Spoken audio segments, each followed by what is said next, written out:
From the time I was 13 years old, I knew I wanted to follow in my grandfather's footsteps.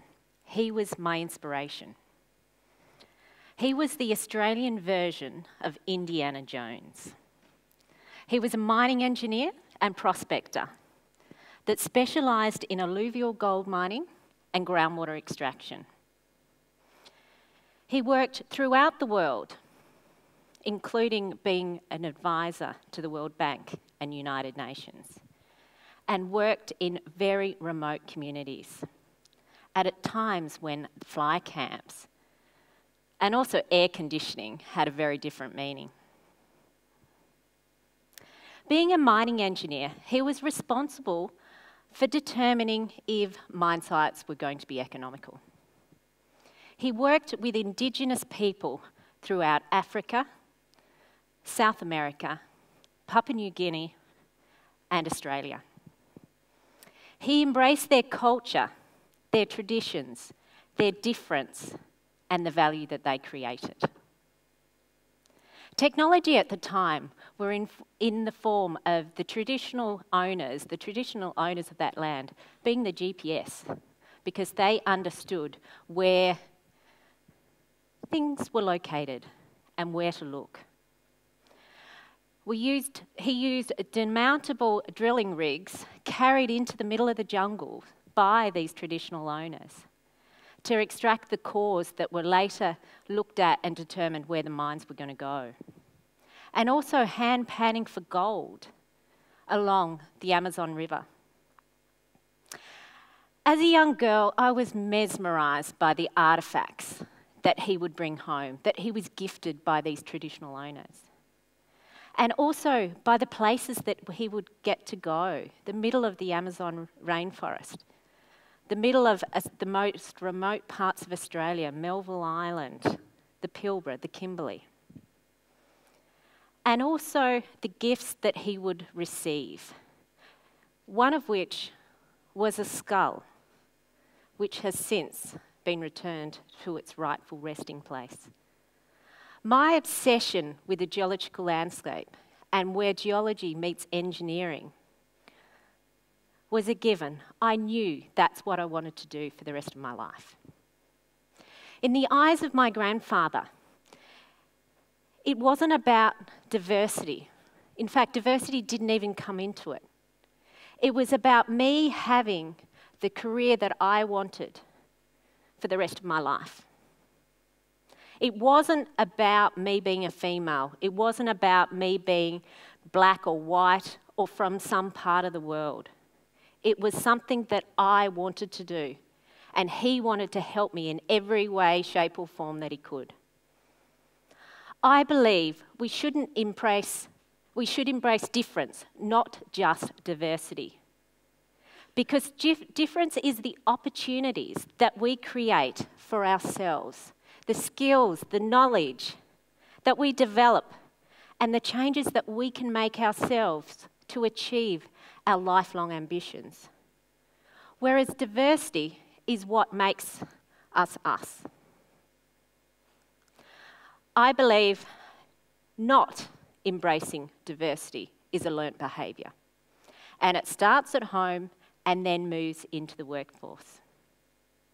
I grew up in Tasmania, in a very small town, and went to a primary school called Myrtle Park Primary School. At that primary school, there was about 60 students. And of those 60 students, at least half of them were either born overseas or their parents were.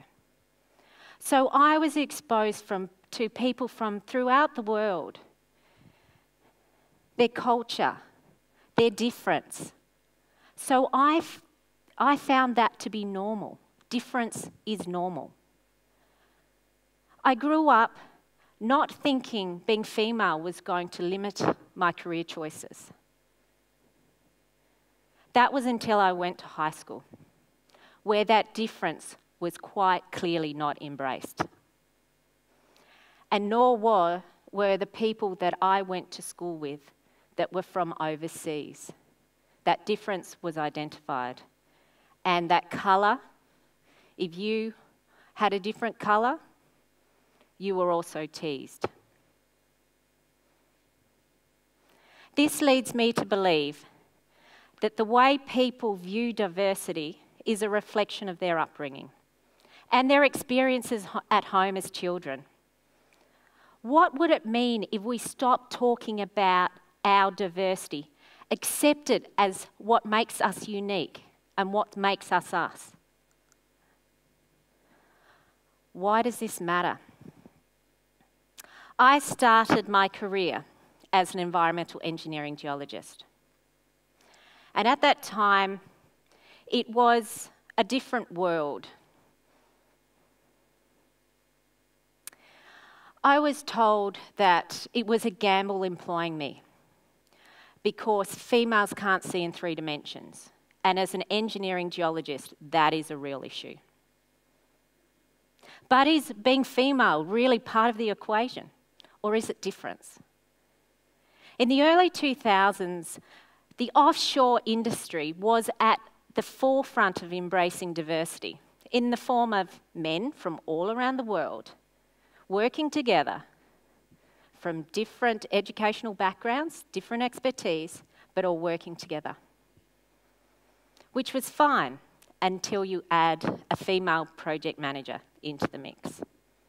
I was one of the first female engineering geologists to work offshore in Australia. And it was confronting for many. When I would come onto the vessel, because I did the drilling and the interpretation of the geology on the seafloor before platforms and pipelines are located there, I could almost feel the oxygen being sucked out of the room.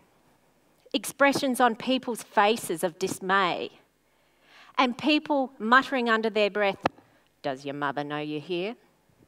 Or, "Don't they know it's bad luck to have women offshore?" This mortified me at the time. Absolutely. I was a young female. I'd been 2 years out of university. I had spent 4 years at university doing my degree. I was questioning, have I gone into the right field? I felt so uncomfortable by being there, and I had another 5 weeks on that boat. I questioned whether or not I should just ask to leave. But fortunately, I'm a bit stubborn. So my drive and passion for engineering kicked in, and I thought, I'm going to show you. So that's what I did. I showed them that I'm not a princess and that I will work equally as hard as you, if not harder. And I'm good at what I do. I'm organised and I keep them informed. I developed a trust from them and they developed a trust in me. The concept of embracing difference is not new. One of the most famous speeches that captivated the attention of the world, and still does despite his passing, is Martin Luther King, "I Have a Dream." In his speech, he encouraged the embracing of difference and taking diversity out of the equation. The removal of racism, discrimination, and segregation of social class.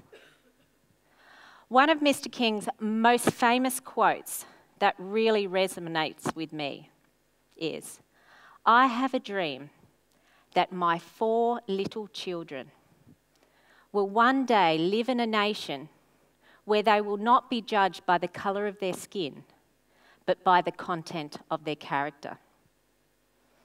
Isn't that what every grandparent, parent, uncle, aunt wants for their children? Not to be judged by their diversity, but by the content of their difference. So why can't we do this in a workplace? Why does it matter where you were born, what colour your skin is, what your religious beliefs are, what side of the tracks you live on, and what school you went to, or being female or male? Our diversity is something that we cannot change, but it's something that we should be proud of And that is why I feel embracing difference is so important. Whether we like it or not, we're in an environment that is changing. We have seen how bringing difference to the table has led to some of the fastest growing companies and technologies that dominate our lives today. Airbnb, the hotels with no rooms. Uber, taxis with no cars. Amazon, doing everything opposite to conventional business models and strategies. Google and Yahoo, opening the world up to information at your fingertips. And Facebook, the social network channel that makes the world a smaller place. These organisations not only embrace difference, but they created the definition of it. So why can't we do that in our businesses today? Why can't we have difference in our senior management and also our board? In fact, we actually embrace difference every day in our sporting clubs, the way we manage our sports. So whether it's football, basketball or netball teams. The success of a team depends on embracing difference, with each player having a role, a specific role, specific skill sets and capabilities. That is what is needed to develop a winning team. It doesn't matter where they come from. It doesn't matter what colour they are. It doesn't matter what religious beliefs they have or what school they went to. It's how they perform. And then we have the coach, for example. The coach brings everybody together. They are the mentor. They set the strategies, the moves, and they're the motivators. And then there's the manager. The manager is responsible for the sustainability of that business. They need to ensure that there's a revenue stream coming in. Another great example is the music industry. There are no barriers of diversity in that industry. This is an environment where difference is embraced, promoted, and success realised. So why can't we embrace difference? In our everyday business, our approach should be the same. What's the gap? I feel that education is the key for our future. It's essential to create our own difference.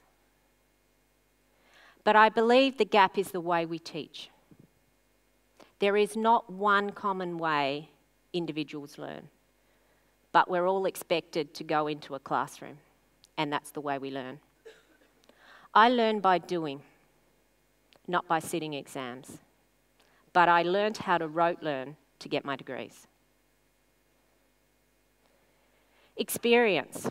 It is well documented that diversity is not at the table in our senior management roles and on our boards. We have all been given the statistics of 5% of female CEOs currently holding the positions in our top listed companies. That's just not okay. We also need people with difference to stand up. Stand up and put themselves forward. We cannot expect these opportunities to come to us. I do struggle, however, with the notion of quotas, diversity quotas. I want to be employed for the difference I bring to the table. I know I would not have this role now unless I did my 4 degrees and also took on all the hard projects. But why should that be the case? Why shouldn't my difference be realised earlier rather than me having to work so hard to get to where I've got to? I believe the change needs to happen at the decision-making level in an organisation. The people who decides who goes on boards and the executive teams for any significant transformation to occur. The gap needs to be filled, But we need people with difference being given the opportunities, be given the mentoring, the education, because it is a long journey and it is a big step going from a technical capability into a management role and then into senior management and ultimately onto boards if that's your chosen path.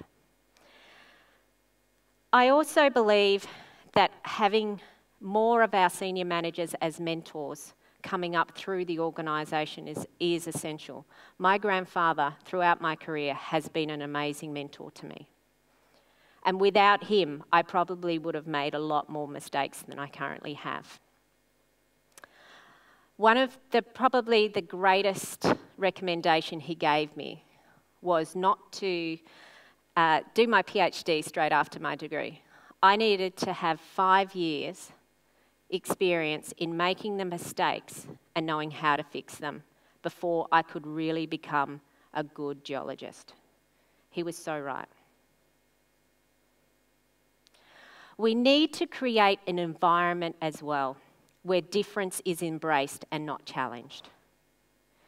Challenging the state of comfort that we currently have in our organisation that has resulted by doing the same thing the same way for decades.